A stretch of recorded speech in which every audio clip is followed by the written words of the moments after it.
His impact on the court? Absolutely colossal. But off the court? Famously quiet. Today, we're going to dive into the incredible legacy of the NBA's quiet giant, the one and only Moses Malone. Okay, so when you think of superstars who jump straight from high school to the pros, who comes to mind, right? Kobe Bryant, LeBron James. Those are the obvious ones. But here's the thing.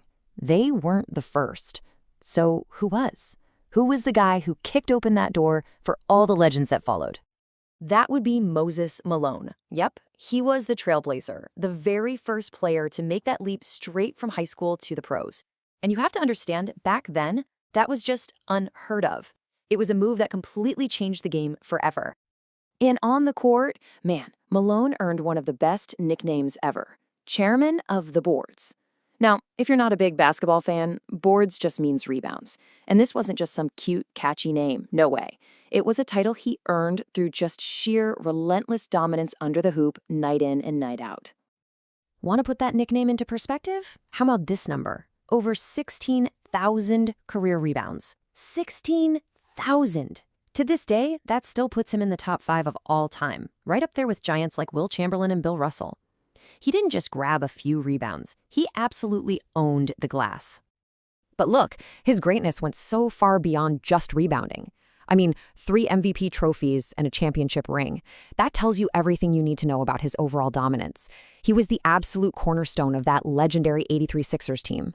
But what really set him apart, what made him a nightmare for other teams, was his mastery of the offensive rebound.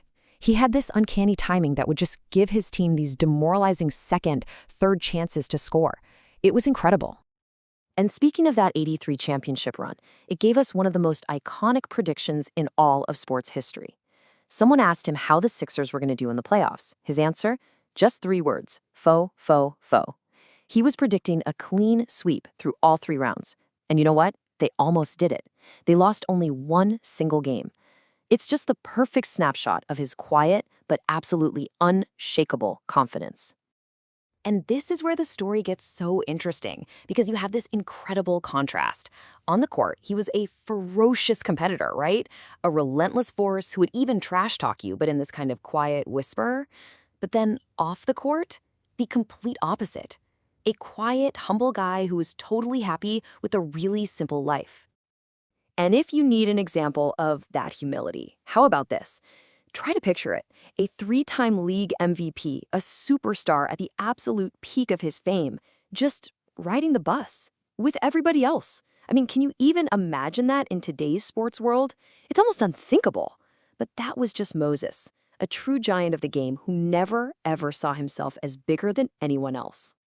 You know, his career was also defined by this incredible longevity. He started that journey all the way back in 1974, and he ended up playing for 9 different teams over more than 2 decades. Think about that. That just shows you how much every team wanted his elite talent. And that journey, from high school phenom to all-time great, it all came together in 2001 when he was, of course, inducted into the Basketball Hall of Fame.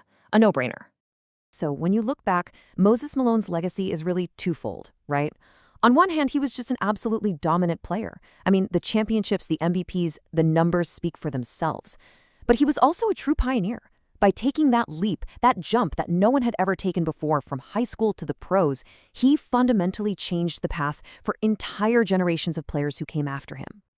And that really leaves us with this final thought.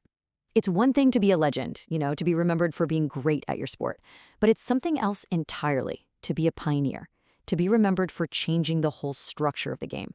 Moses Malone, he was both, and that's a rare thing. So I'll just leave you with this. How many athletes can really, truly say the same?